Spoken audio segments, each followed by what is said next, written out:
Elhamdülillahi Rabbil alemin. Salatu vesselamu ala Rasulih Muhammed ve ala alihi ve sahbihi ecma'in.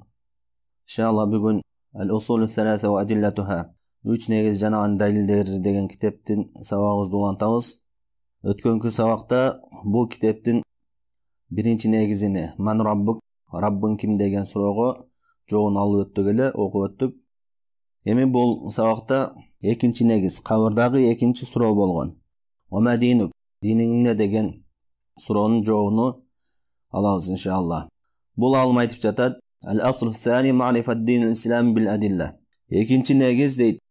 İslam dininin dalilleri menen bilүү. Bul oşu kabırdağı ekinci sura. Man rabbuk ve ma dinuk, sen dinin ne деген. Bul alım hem İslam деген ne oşonu çeçmeleydi. Aytıp jatat. Ve huvel istislamu lillahi bit tevhid vel inqiyad lehu bit ta'a vel bara'atu mineşşirki ve ahlihi. İslam dini deyt. Allah Teala'ga tawhidde, Allah'tın жалгыздыгына bagınuu, moyunsunuu deyt. Vel inqiyad lehu bit ta'a, jana aga buyruklarından da başıyıp taat kıluu. Vel bara'atu mineşşirki ve ahlihi, jana şirkten, jana şirk kılууçulardan aruu taza boluu, olak boluu. Oşol üç nerse İslam deyt. İslamdı demek, İslam degendi üç nerse menen çeşmeledi. Birincisi el-istislamu lillahi bit tawhid. İslam Allah Teala'ga tawhidde moyunsunuu deyt. Özüңdü bagınuu, tapşırуу деген. Bul жүрөккө байланыштуу. Allah Teala'nın жалгыздыгына moyunsunuu. Allah Teala jaratууда да жалгыз. Allah Teala alamdardı da başkaruуда da жалгыз. Жана ошондой эле Allah Teala ibadатта жалгыз. Жалгыз гана чыныгы татыктуу илах. Сыйынууга чыныгы татыктуу илах. Кудай ушул Allah Teala. Андан башканын бардыгы жараксыз деп жүрөктөн ишенүү ушул İslam дейт. Бул биринчи. Экинчиси вал инқияду лаху бит таа. Жана ошондой эле Allah Teala'га моюнсунуу. Ибадатта, таат ибадатта ага моюнсунуу, башыйуу. Бул экинчи нерсе. Вал бараату минеш-ширк ва ахлихи. Үчүнчүсү болсо ширк ээлеринен жана ширктен жана ширк ээлеринен алыс болуу, аруу болуу дейт. Ушул үч нерсе İslam дейт. Вал бараату минеш-ширк ва ахлихи деди. Ширктен жана şirk ээлеринен аруу болуу деди. Мусулман адам İslamга кириш үчүн, мусулман болуш үчүн Allah Teala'dan başka sığınılgan nerselerдің bardığını жараксыз деп ишениш керек.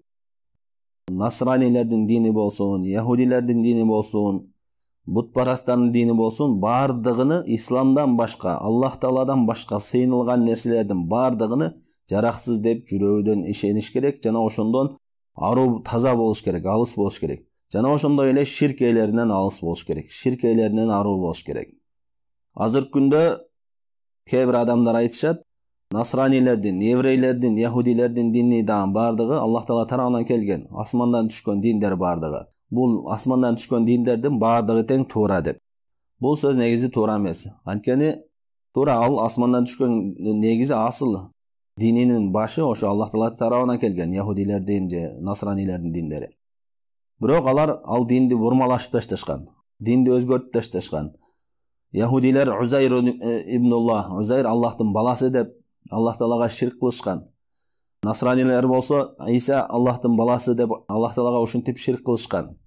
Ошол себептен алардын диндери жараксыз. Алардын диндери туура эмес. Ошол нерсени туура эмес деп ишениш керек. Алар Allah Teala'ga кафир болду деп ишениш керек. Алардын да кимде ким алардын динини кармаса деле туура бейишке кирет, тозоктон кутулат деген бул туура эмес сөз. Аллахтын жанында кабыл боло турган дин İslam dini kelgenden keyin murunku dinlerдің өкүмүнүн баарын өчүргөн. Allah Teala Kur'an-ı Kerim'de aytat: "İnne dine indallahil İslam." Чындыгында Аллахтын алдында din кабыл боло турган. Бул İslam dini дейт. Башка аятта айтат: "Ва ман ябтагы гайрал İslam дина фалай юкбала мин." Кимде ким İslam dinинен башка динди кармана турган болсо, андан ал din кабыл кылынбайт. deyt. Wa huwa fil ahireti minel khasirin. Jana al ahiretте зыянга учуроочулардан. Demek bul alım uşu İslam'da üç nerse meni çeşmeledi. İslam degen musulman adam uşul, İslam degen söz uşul üç nerse meni çeşiledi. Musulman adam uşul üç nerseni kılış gerek. Birincisi Allah'tın жалгыздыгына жүрөгүнөн ишениш керек. Андан кийин валинқиядлаху биттаа, денеси менен Аллах Таалага амал буйруктарына амал кылып, анын ибадаттарын аткарыш керек. Үчүнчүсү болсо, Аллахтан башка сыйынылган нерселердин баардыгын жараксыз деп ишениш керек. Жана андан аруу таза болуш керек. Жана ошол Аллахтан башка сыйынган адамдардан дагы алыс болуш керек. Эми ушул ислам дини дейт, ва хуа саласу маратиб. Ислам дини 3 негизден, 3 деңгээлден турат дейт. Биринчиси ал-ислам, биринчиси ислам дейт.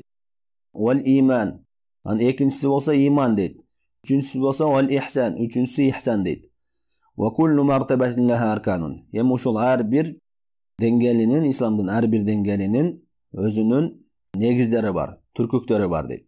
Бул исламдын ислам, иман деген сөз эгерде бир жерде келе турган болсо, хадистерде, аяттарда экөөнү бириктирип келе турган болсо, исламдан максат дененин амалдары болот. Мисалы үчүн калима шахадат ла иляха илlalloh Мухаммад расулуллах жана ошондой эле намаз окуу, орозо кармоо, зекет берүү, ажылык кылуу сыяктуу, ушул сыяктуу дененин амалдарына айтылат.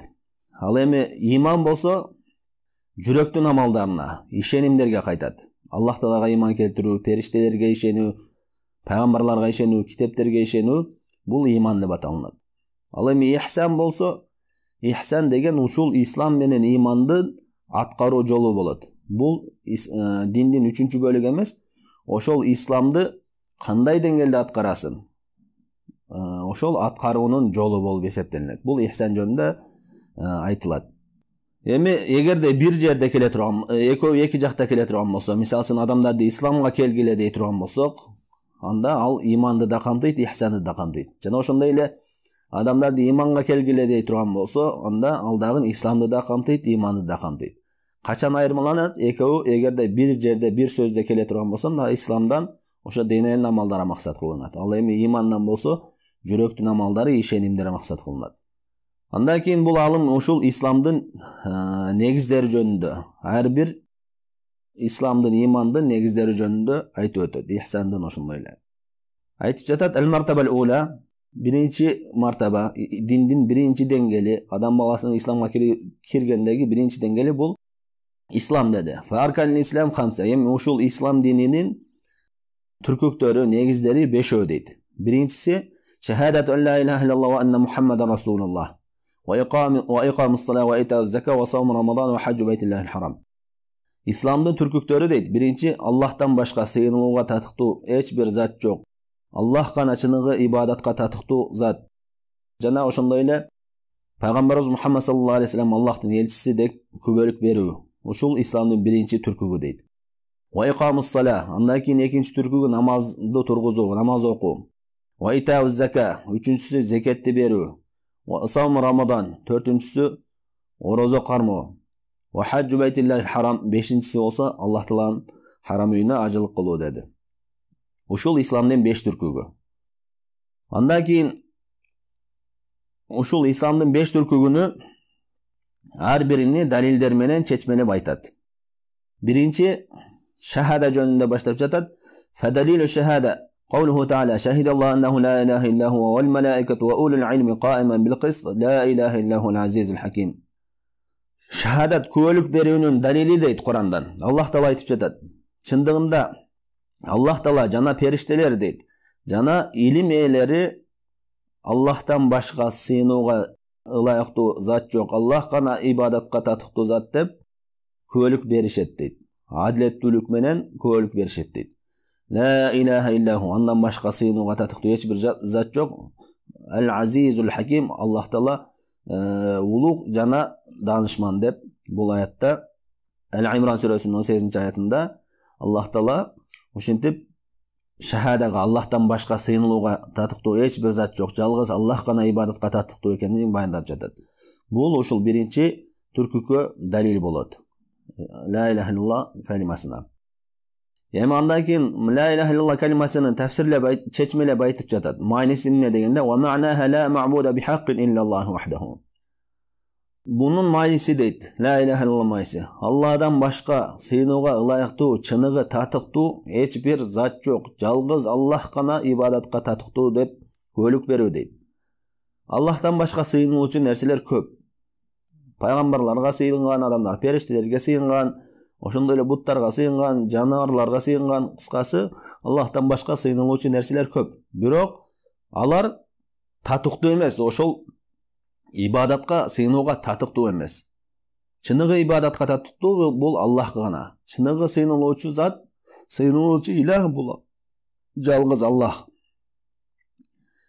Андан кийин ошол ла иляха иллаллах майсинин түркүктөрүн баяндады. Ла иляха иллаллах эки негизге курулат. Биринчиси ла илях деген сөз. Ла илях деген Аллахтан башка сыйынууга татыктуу эч бир зат жок деп четке кагуу. Бул нафи деп коет. Четке кагуу. Эмнени четке кагабыз? Аллахтан башка сыйынылган нерселердин баардыгын жараксыз деп ишенип, ошону четке кагабыз. Нафиян жамиа ма юбаду мин дунилlah. Аллахтан башка сыйынылган баардык нерсени четке кагуу дейт. Бул ла иляха иллаллахтын биринчи, ла иляха иллаллах калимасынын биринчи бөлүгү, биринчи негизи болот. Андан кийинки иллаллах, иллаху, бир гана Аллахтан башка деп. Бул испат деп коет, тастыктоо, бекемдөө. Сыйынуунун баардык түрүнү, ибадаттын баардык түрү жалгыз Аллахка гана таандык. Аллах гана ылайыктуу, Аллах гана татыктуу ибадат деп, ошол нерсени тастык, ибадатка Аллах гана татыктуу деп, ошол нерсени тастыктоо. Ушул эки нерсеге ла иляха иллаллах курулат. Келмеси. Биринчи Аллахтан башка сыйынылган нерселердин баардыгын жараксыз деп четке кагуу. Экинчиси болсо ибадаттын баарына жалгыз Аллах гана татыктуу деп тастыктоо. Ушул нерсе ла иляха иллаллахтын эки түркүгү болуп эсептелинет. Мусбат ал-ибадати лиллахи вахдаху ла шарика лаху фи ибадатихи кама аннаху лайса лаху шарикун фи мулкихи. Ибадаттын баардыгын Аллах Таалага бекемдейбиз дейт. Аллах Таалага тастыктайбыз дейт. Ага ибадатында эч бир шерик жок дейт. Ошо Аллах Тааланын мүлкүндө, жаратуусунда эч бир шерик жок болгон сыяктуу эле Аллах Таалага ибадатта дагы эч бир шерик жок дейт. Андан кийин ушу ла иляха иллаллахтын калиманын майниси ушундай экендигине далил кылып, жана ушу калиманы чечмелеген аяттарды алып келип атат. Айтып жатат: "Ва тафсируха аллази юваддихуха каулуху таала." Ушул калиманы чечмелей турган, тафсирлей турган, чечмелей турган аяттардан дейт. Аллах Таала айтып жатат дейт: "Ва ид кала Ибрахим ли абихи ва кавмихи иннани бараун мимма та'будун." Ибрахим алейхиссалам өзүнүн атасына жана өзүнүн коомуна айтты. Алар ким болгон? Алар бутпарастар болгон. Аларга айтып атат: "Иннани бараун мимма та'будун." Чындыгында мен силер сыйынып жаткан нерселерден аруу тазамын деди. Бул ла илаха деген сөзгө далил болот. Ла илаха деген Аллахтан башка сыйынылган, сыйынылуучу, сыйынууга ылайыктуу, татыктуу зат жок дедик. Ошол сөзгө бул аят далил болот. Ибрахим алейхиссалам: "Иннани бараун мимма та'будун." Мен силер сыйынып аткан нерселерден аруу тазамын деди. Андан кийин иллаллах деген сөзгө кийинки аят далил болот. "Иллаллази фатарани фа иннаху саяхдин."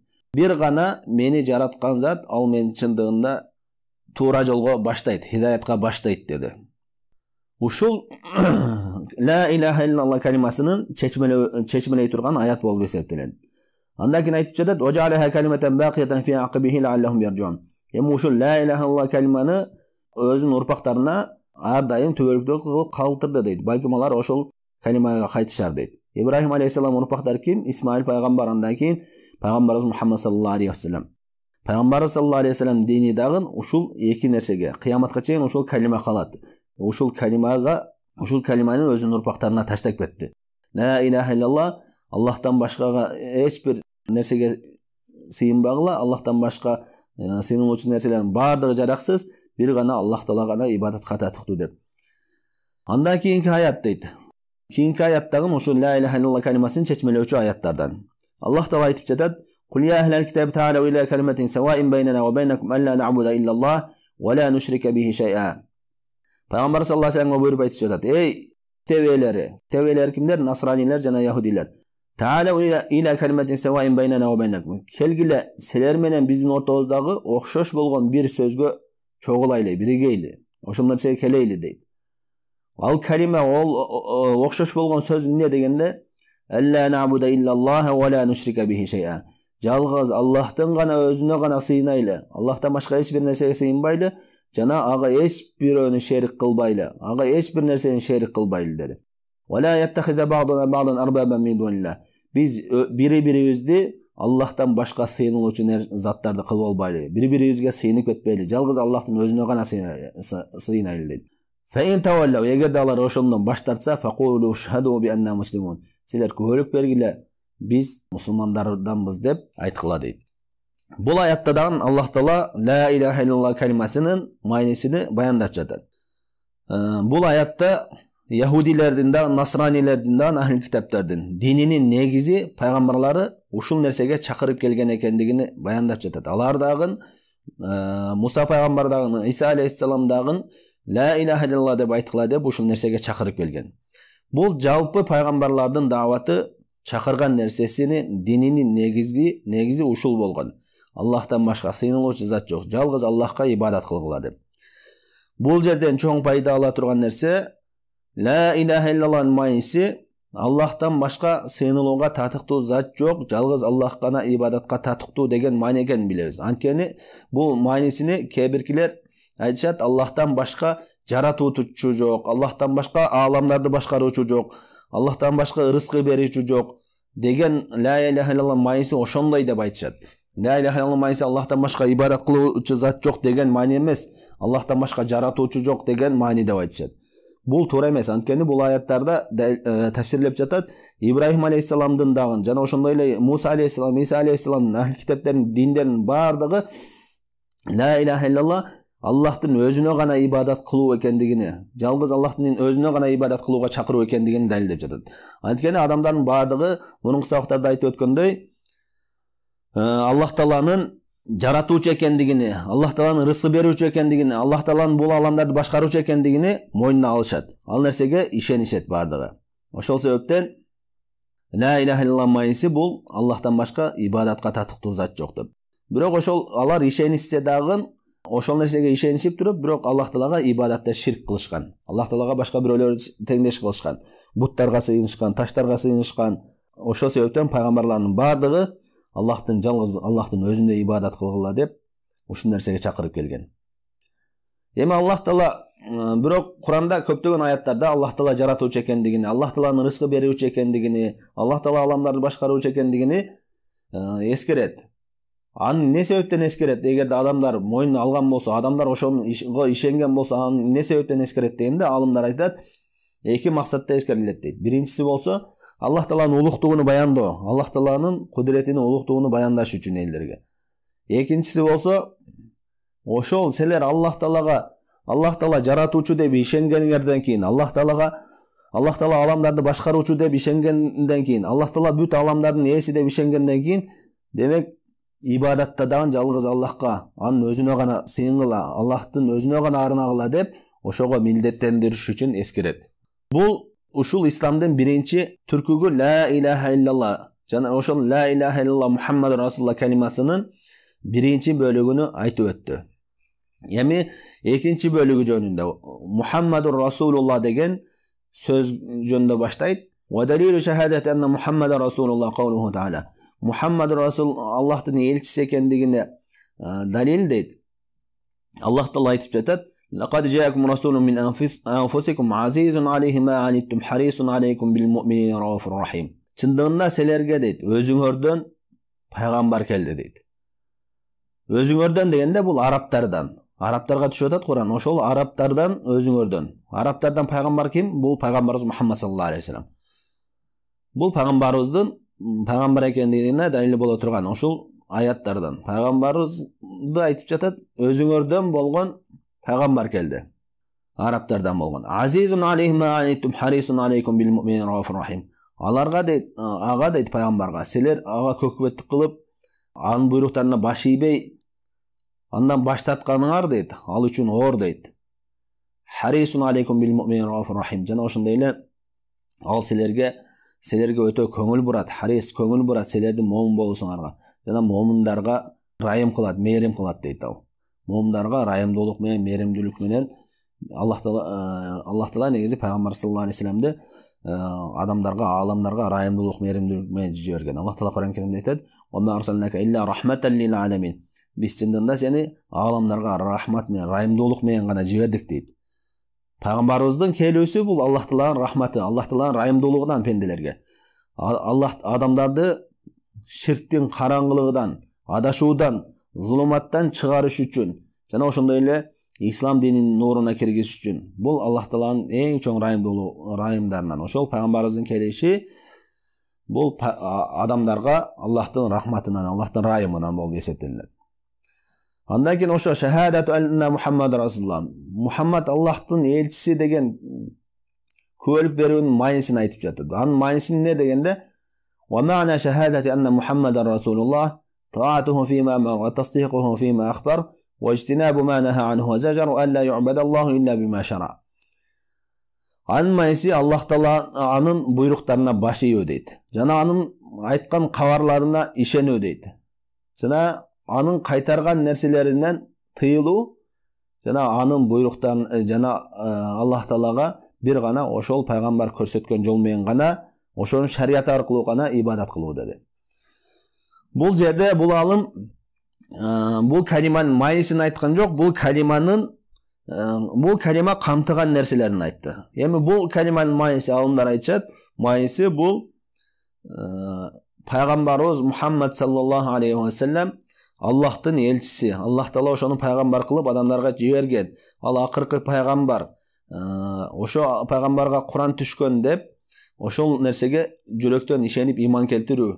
Ошол пайгамбарыбыз Мухаммад ашхаду анна Мухаммад расулуллах күбөлүк берем Мухаммад Аллахтын элчиси дегенде майысы ушундай. Жүрөктөн ошол Мухаммад пайгамбар, араптардан келген пайгамбар, Аллахтын чыныгы элчиси, жана ага Куран түшүрүлгөн, ал акыйкат жана акыркы пайгамбар деп ишенүү ушул Мухаммад расулуллах калимасынын күбөлүк болуп эсептелет, күбөлүк берүү.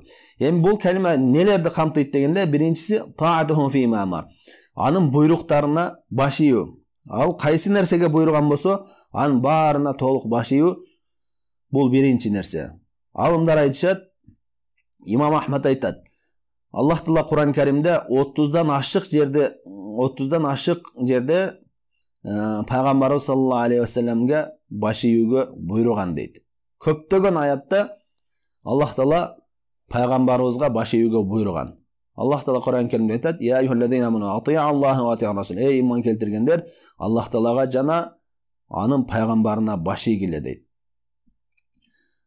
Андан кийин экинчи нерсе болсо, ва тасдиқуху фима ахбар. Пайгамбарыбыз саллаллаху алейхи ва саллям кандай кабар алып келген болсо, анын баарыгы чын, акыйкат деп ишенүү, ага эч бир жүрөктөн шектенбестен ишенүү. Бул жерде биринчиден Куранда келген нерселердин баардыгы акыйкат, чындык. Ага эч бир адам шектенбеш керек. Эгерде шектенип кээ бир аяттарга ишенбейм дей турган болсо, ал динден чыгат, кафир болот. Эч бир шектенбестен ишениш керек. Баарына иман келтириш керек. Экинчиден пайгамбар саллаллаху алейхи ва салламдан бизге сахих, туура жетип келген, жалган болбогон, пайгамбардын атынан жалган айтылбаган, туура жетип келген хадистерди ошолордун баарына эгерде кабарларды камтыган болсо, кыямат жөнүндө, бейиш жөнүндө, тозок жөнүндө, кайып илимдери жөнүндө айткан нерселер болсо, ошолордун баарына эч бир шектенбестен ишениш керек. Аны акылга салып калчабай, анын баарына ишениш керек, иман келтириш керек мусулман адам. Эгерде сахих, туура хадистерге иман келтирбей четке каксак, анда динден чыгып кетүү коркунучу болот. Үчүнчүсү важтина манаха анху ва зажар деди. Андан кийин үчүнчүсү болсо, пайгамбарыбыз саллаллаху алейхи ва саллям кандайдыр бир нерседен кайтарган болсо, ошол нерседен тыйылуу деди. Бул Сахих Бухариде келген хадисте Абу Хурайра радıyallahu anhu риваят кылган хадисте пайгамбар саллаллаху алейхи ва саллям айтат: "Ма амартукум бихи фa'tu minhu mastata'tum wa ma nahaytukum anhu fajtanibuhu" дейт. Мен силерге кайсы бир нерсеге буйруган болсом, силерде ошол нерсеге колуңардан келишинче аткаргыла дейт. Эми кандайдыр бир нерседен кайтарган болсом, анда ошол нерседен тыйылгыла дейт. Ошол нерседен тыйылгыла. Пайгамбарыбыз саллаллаху алейхи ва саллям буйруктары ибадаттын түрлөрүн айтып өткөндө айттык. Эки түрдүү болот. Биринчиси милдеттүү түрдө, экинчиси ыктыярый түрдө. Мусулман адам, Аллах Тааланын ыраазылыгын каалаган адам, бешке жетүүнү каалаган адам, бул важиппи, бул мустахабпы деп издебестен, пайгамбарыбыз буйруду, ошонун баарынын так аткарганга аракет кылыш керек. Себеби мурунку сахабалар, табииндер алар бул важип, бул макрух деп, бул мустахаб деп айырмалап отурушкан эмес. Алар буйрук болсо, демек аткарышкан баарыны. үгүттөгөн нерсенин баарын аткарганга аракет кылган. Жана кайтарган нерселерин арам, макрух деп бөлүп отурбастан баарыны аткарганга аракет кылышкан. Баарын ошо арам нерселерин баарын таштаганга, макрух нерсе болсун, шарият кайтарган нерселерин баарын таштоого аракет кылышкан. Бул үч нерсени айтып өттү. Биринчиси буйруктарына баш ийүү, андан кийин экинчиси кабарларына ишенүү, үчүнчүсү кайтарган нерселерден тыйылуу деди. Эми төртүнчүсү ва алла ю'бадаллаху илля бима шара. Аллах Таалага пайгамбар саллаллаху алейхи вассалам шарият кылган нерсе менен, пайгамбар саллаллаху алейхи вассаламдын жолу менен гана, ошол аркылуу гана ибадат кылуу дейт. Бул деген эмне? Өзүбүздүн акылыбыздан чыгарып алып ибадаттарды, өзүбүз ибадатте бир нерселер чыгарып алып ибадат кылуу эмес. Ар бир коом, ар бир жердеги улуттар өз-өзүнчө эле оюндан чыгарып, өздөрүнүн урп адаттарын ибадатка киргизип, аралаштырып ибадат кылуу деген эмес. Ибадат кылуу ушу пайгамбарыбыз алып келген дин аркылуу гана, ушу пайгамбар саллаллаху алейхи вассалам сүннөтү аркылуу гана ибадат кылуу. Ошол ибадат болуп саналат. Эгерде ар бир адамдын акылына таштай турган болсок, анда адамдардын акылы ар түрдүү болот. Мисалы үчүн, кээ бир адамдар бар, ушундай жахилдиктин, илимсиздиктин себебинен кээ бир адамдарга зына кылуу арам десең айтышат. Ушундайларды угуп каласың. Зына кылуу. Зына деген эмне дейт? Зына деген никесиз башка аял менен кошулуу. Бул арам, чоң күнөө десең айтат. Күйөөсү жок жүргөн келиндерге барсаң сооп болот да. Алар деле ошону каалап турбайбы дейт. Алардын муктажын аткарып атпайбызбы дейт. Бул негизи адамдардын акылына салсаң, ушундай фахша, бузуку болгон иштерди дагы ибадат кылгалы берет. Ошол себептен ар бир коомду карасаң, өздөрүнүн адаттарындагы нерселерди жакшы деп билишет да, ошолорду ибадат кылып алат. Бизде деле кыргыздарда канчалаган урп адаттар бар, ошолорду ибадатка айлантып, ошол нерсе менен ибадат кылабыз. Ошол нерселерди ибадатка шарият кылып алган көпчүлүк адамдар. Ошондуктан адамдардын акылына ташталбайт. Ибадат деген бул шарият көрсөткөн нерсе. Пайгамбар саллаллаху алейхи вассалам ибадат деп алып келген нерсе гана ибадат болот. Ошол гана ибадат. Андан башка нерсе, пайгамбарыбыз алып келбеген нерселер, адамдардын акылынан чыккан нерселер эч качан ибадат болбойт. Ибадат ошол пайгамбарыбыз көрсөткөн жол. Биз Аллах Таалага ибадат кылганда пайгамбарыбыз көрсөткөн жол менен гана ибадат кылышыбыз керек. Анткени Аллах Таала пайгамбарларды эмне себептен жиберди? Ошол адамдарга ибадатты Аллах Таалага биринчиден Аллах Таалага гана ибадат кылууга чакыруу үчүн, экинчиден болсо ошол Аллах Таалага кантип ибадат кылабыз? Ошону адамдарга үйрөтүш үчүн жиберди. Биз ошол себептен пайгамбарды үлгү тутуп, пайгамбарыбыз көрсөткөн жол менен гана ибадат кылышыбыз керек. Ар бир амалыбызды пайгамбарыбыздын сүннөтүнүн негизинде кылышыбыз керек. Аллах Таала Кур'ан Каримде айтат: "Лaqad kana lakum fi rasulillahi uswatun hasanah liman kana yarjullaha wal yawmal akhir wa zakarallaha kaseeran." Чындыгында силер үчүн дейт, Аллахтын элчисинде көптөгөн үлгүлөр бар дейт. Усватун хасана, жакшы үлгү бар дейт. Кимде ким Аллах Тааладан жана кыямат күнүнөн үмүтү болсо, жана Аллах Тааланы көп эскерген адамдар үчүн пайгамбарыбызда жакшы үлгү бар дейт.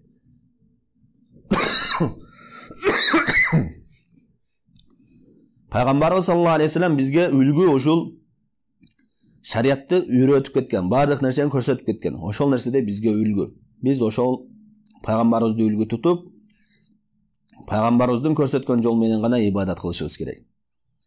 Эми ибадатка байланыштуу ушул жерде бир эреже бар. Шариятта ибадаттарда ал-асл ман' деп коет, ал-хазар. Негизи шариятта ибадатка тыюу салынат. Тагыраак айтканда, кандайдыр бир нерсени ибадат деш үчүн шарияттан далил керек. Кимде ким бир нерседе сооп бар дей турган болсо, азыркы күндө ушундай илимсиздиктерден дават кылгандар да көбөйүп кетпеди. Илимсиздиктен дават кылып, жахилдиктен кээ бир жамааттар бар, адамдарга оңой эле сооп бере берет. Мындай кылсаң мынча сооп жазылат, мындай кылсаң мынча сооп болот, ар бир кадамыңа мындай сооп болот деп соопторду ушундай айта беришет. Бул деген кандайдыр бир амалдын артында сооп болот дегендик, бул ошол амал ибадат деген. Кимде ким шарияттагы эреже, кимде ким кайсы бир амалды ибадат дей турган болсо, кайсы бир амалды кылсаң сооп болот дей турган болсо, ошол амалдын ибадат экендигине далил алып келиш керек. Эч бир амал далилсиз, шариятта далили жок, ал ибадат болуп саналбайт. Кимде-ким адамдарга ушунча сооп, мындай амал кылсаң ушунча сооп болот дей турган болсо, Аллах Тааланын алдында жооп берет. Ал соопту кыяматта талап кылса каяктан берет? Ошонун негизинде кылган болсо. Азыр ушундай илимсиздиктин себебинен ошондойлор көбөйүп кеткен. Ким мынаны кылса мынча сооп болот, мынаны кылсаң мындай болосуң дегендер. Мунун баардыгы жахилдик, илимсиздик. Шариятта негиз кандай? Ибадаттарда кимде-ким кандайдыр бир амалды ибадат дей турган болсо, анда ошол ибадат экендигине далил алып келиш керек. Шарияттан далил болуш керек. Далилсиз эч бир амал ибадат болуп саналбайт.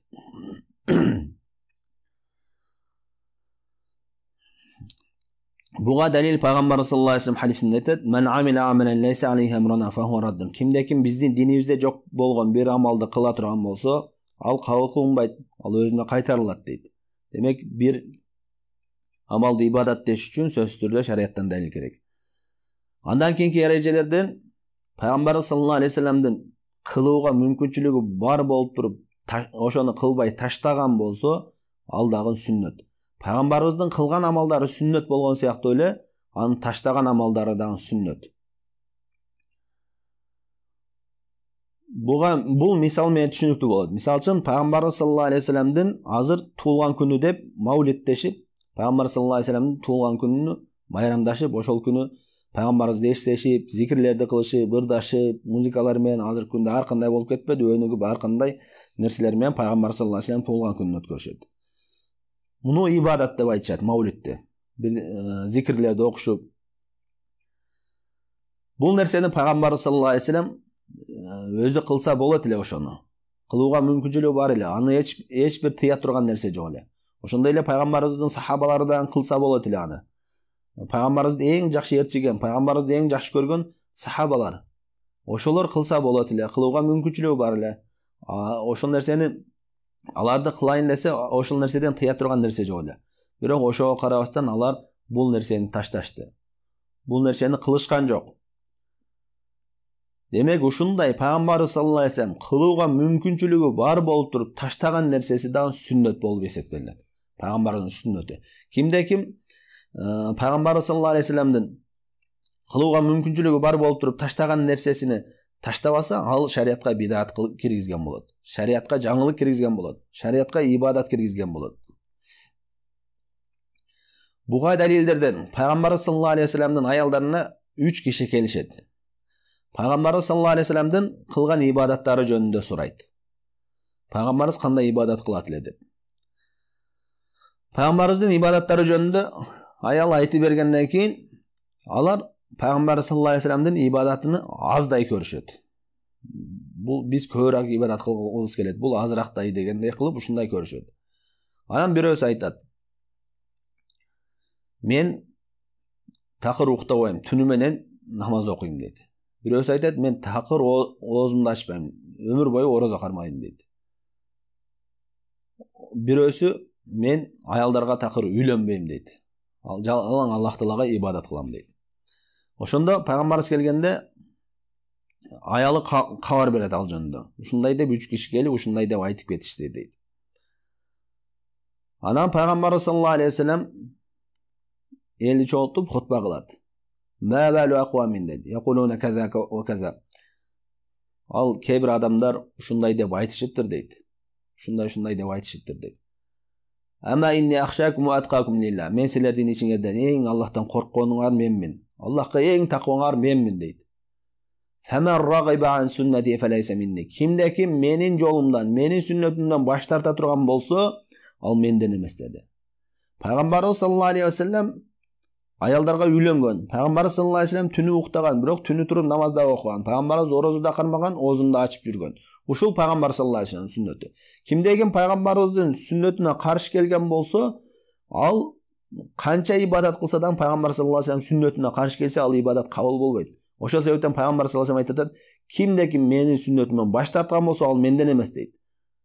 Бул суфи тарикаларында көп ушундай тарки дүйнөдө дүйнөнү таштоо деп туруп үйдөн бейда коюшат, же болбосо кээ бир нерселерди, халал болгон нерселердин өздөрүнүн арам кылып, бул нерселерди жебеш керек деп харам кылып алат. Ушуга окшогон тарика өздөрүнүн жолдору бар. Бул баардыгы пайгамбар саллаллаху алейхи вассалам сүннөтүнө каршы келген нерсе. Жолдордун эң жакшысы бул пайгамбар саллаллаху алейхи вассалам жолу.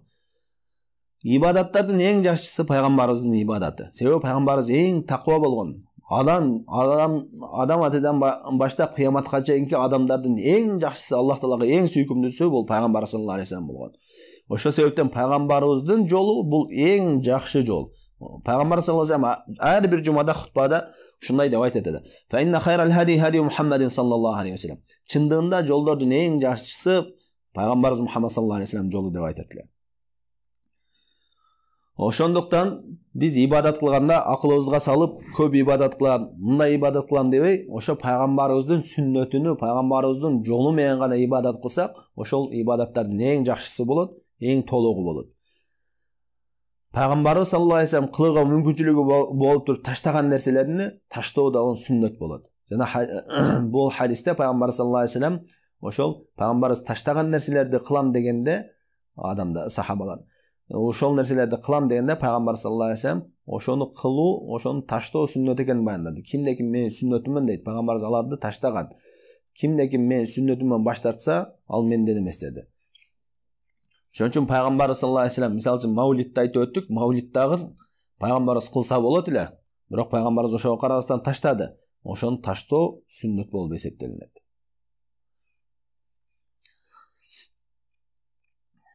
Андан кийин бул алым намаздын, зекетти жана таухидти чечмелеген далилди алып келатат.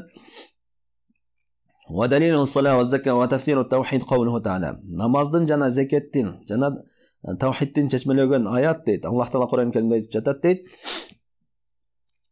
Ва ма умиру илля ли'абудуллаха мухлисин лахуд-дин хунафа ва юқимус салата ва ю'туз заката ва залика динул каййима. Алар дейт, бир гана Аллах Таалага ихлас менен диндин баары ага таандык деген, диндин баары ага таандык деп, ихлас менен таухидтен, ширктен, Аллах Таалага сыйынуучу нерседен таухидке, жалгыз Аллах Тааланын өзүнө о гана балда ибадат кылууга гана буйрулушту дейт. Жана ва юқимус сала, намазды тургузууга, бул намазга далил болот. Ва ю'туз зака, жана закет берүүгө дейт. Ушул нерселерге гана буйрулушту дейт. Биринчиси жалгыз Аллахка ихлас менен ибадат кылууга, жана намазды тургузууга, жана закет берүүгө.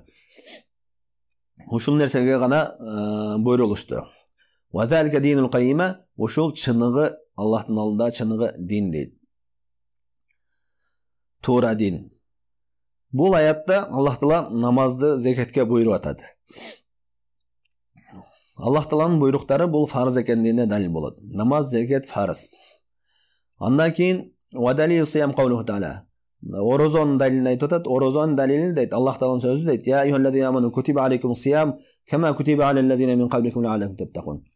Эй иман келтиргендер, силерден мурункуларга кандай ороза фарз болсо, силерге дагы ороза фарз кылынды дейт. Балким силер такварак болорсуңар дейт. Андан кийин ажылык жөнүндө айтып жатат. Ва далил хадж каулуху таала.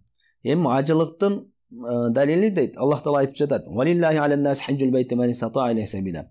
Адамдарга кимде ким кудурети жеткен болсо, Аллах Тааланын үйүнө ажылык кылуу фарз кылынды дейт.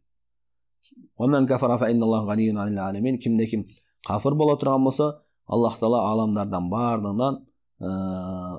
баарына муктаж эмес. Аллах Таала бай, Аллах Таала эч бир аламга муктаж эмес дейт. Бул аяттарда орозонун, зекеттин жана ошондой эле ажылыктын, намаздын фарз экендигин баяндады. Бул исламдын негиздери. Биринчи шахадат алла илаха иллаллах ва анна Мухаммад расулуллах деп айтканда, ал жөнүндө кеңирээк айтып өттү. Анткени бул негизги маселе болуп эсептелет жана ошондой эле исламдын биринчи түркүгү. Андан кийин бул китептен жазуудагы ушунун майысын, туура майысын баяндаш максатта. Ошол себептен бул келме жөнүндө узун айтты. Ал эми башка намаз жөнүндө, орозо жөнүндө кыскача далилдер менен гана фарз экендигин баяндап койду. Намаз дагы бул исламдын экинчи түркүгү. Намаз бул фарз. Намаздын фарз экендигине өтө далилдер, аяттар, хадистер көп. Намаздын исламдагы орду чоң. Исламдагы ордуну баяндай турган нерселерден бул башка ибадаттар жерде периште аркылуу келип, вахий келип буйрук болгон болсо, бул намазды Аллах Таала пайгамбар саллаллаху алейхи вассаламды асманга көтөрүп, ошол жакта түздөн түз өзү буйрук кылган. Бул намаздын ушунчалык исламда орду чоң экендигине далил болот. Бул намазды таштаганның күнөөсү дагы эң чоң. Бул шариаттагы эң чоң күнөөлөрдөн намазды таштоо. Биринчи ширк кылуу болсо, биринчи түркүктү буза турган ла иляха илlalloh калимасын бузуучу күнөөлөр эң биринчи күнөө болсо, андан кийин намазды таштоо бул. Намазды таштоо эң чоң күнөөлөрдөн.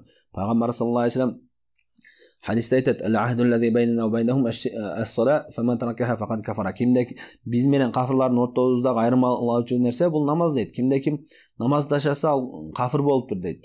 Бул өтө коркунучтуу.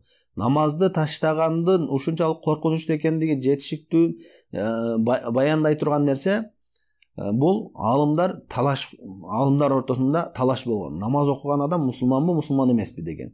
Бул ушунчалык коркунучтуу нерсе. Намазың таштасаң, алымдардын сен жөнүндө эки ою бар. Сен мусулмансыңбы же мусулман эмессиңби деген. Бул ошол себептен бул намазга кайдыгер карабаш керек. Намазга адам катуу көңүл буруш керек. Жашоосунда намазы бул эң негизги нерсеси болуш керек. Азыр көпчүлүк адамдар намаз окуп жүрүшөт, бирок дүйнөлүк иштери, зарыл иштери чыгып калса, башка болсо таштап кое берет. Андай эмес.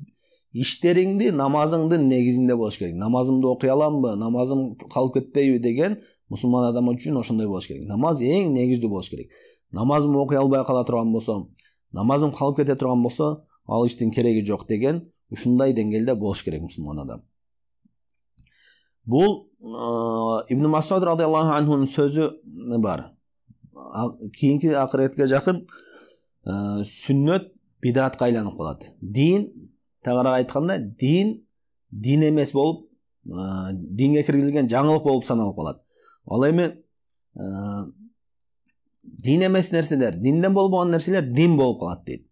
Бул азыр көпчүлүк адамдардын абалын карасаң ушундай. Bir adam namazını okup ibadetini kılıp жүрсө дагы беш малу. Ал адам бирок ошол адам баякындай бидат болгон, адамдардын арасында уруп адаттары болгон, динге киргизилген жаңылыктарга аралашпаса, кошулбаса, ал адамды элден бөлүндү деп ушунчалык жек көрүшүп, жаман көрүшүп, ага душмандык кылышат. Ал эми bir adam namaz окубаса дагы, дининде алсыз болсо дагы, ал адамга бирок ошол адам элге жанакындай нерселерде, бидат нерселерде кошулуп, активный боло турган болсо, ал адамды жакшы көрүшөт. Негизи адам баласы адамдардын намазын караш керек. Ушунчалык жанагындай диндин уруп адаттарды таштап койсо, диндин негизги нерсесин таштап койгондой ушундай күйүшөт. Ал эми диндин негизги өзөгү болгон намаз жөнүндө көңүл бурбайт. Намаз окубаса деле ага эч бир адам ачууланбайт деле, кайдыгер карап коюшат. Диндин бул намаз өзөгү го, намаз диндин негизи го. Намаз окубаган адамдардын алымдар талашып атпайбы, мусулманбы, мусулман эмеспи деп. Ушунчалык негиздүү нерсени көңүл бурушпайт дагы, адамдардын намаздарына көңүл бурбайт. Ал эми кайдагы бир динде жок болгон нерселерди ушунчалык чоң кылып карашат. Мусулман адам эң биринчи нерсеси бул намазы болуш керек. Тавхидтен кийинки нерселер бул намаз болуп саналат шариатта. Ла иляха илlalloh Мухаммад расулуллах калимасынан кийинки нерсе бул намаз. Андан кийинкиси орозо. Ар бир жылы орозо айыны толук орозосун кармоо. Бул дагы фарыз. Шариаттын 3-чү түркүгү болуп саналат.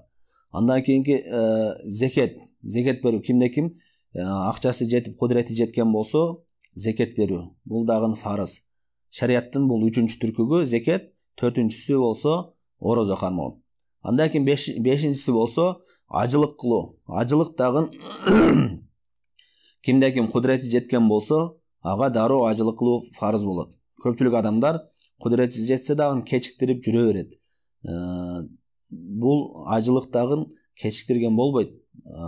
Фардун алал фар деп айтышат алымдар. Бул кимде ким кудурети жеткен болсо ошо жетер замат дароо ага важип болот. Эгерде ошо кудурети жетип туруп ажылык кылбай кийинки жылы кылам деп кечиктирип жүрө бере турган болсо, ал адам күнөөкөр болот. Кечиктирген сайын күнөөкөр болот. Ошон үчүн кудурети жете берүү менен дароодо ажылык кылыш керек. Бул алым эмне себептен бул намаз, орозо, ажылык бул амалдар жөнүндө кыска айтып өттү, ла иляха илlalloh жөнүндө кеңири айтты дегенде, себеби бул башка түркүктөр жөнүндө, исламдын башка түркүктөрү намаз, орозо, зекет буларды кеңирирээк кандай окулуш керек, убакыттары баардыгы буга байланыштуу маселелер фикх китептеринде окулат. Иншалла фикх китебинен сабак кылсак, намаздын кеңири, намазга байланыштуу маселелер кеңири айтылат жана ошондой эле орозого, ажылыкка, зекетке байланыштуу баардык маселелерди аларды фикх китептеринде кеңири окуйбуз иншалла. Бул маселе, бул китептен максат негизгиси исламдын негиздерин баяндап коюш жана ошондой эле ла иляха илlalloh Мухаммад расулуллах калима. Ушул эки калимага байланыштуу негиздүү маселелер. Бул исламдын биринчи деңгээли. Ислам дедик, башында айтып өттү, ислам 3 деңгээлден турат. Ислам жана иман, ихсан деп. Эми ушул жерге чейин исламдын биринчи деңгээлин бүттү. Ислам деген 5 түркүктөн турат деди. Ла иляха илlalloh Мухаммад расулуллах, намаз, зекет, орозо, ажылык деп. Ушул жерге чейин ушул 5 түркүктү айтып өттү. Андан кийин иман жөнүндө баштайт, имандын негиздери жөнүндө.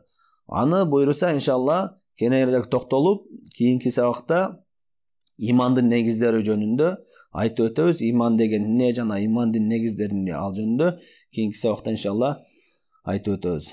Саллаллаху алейхи ва саллям аля хайр халқи Мухаммад ва аля алихи ва сахбихи ажмаин.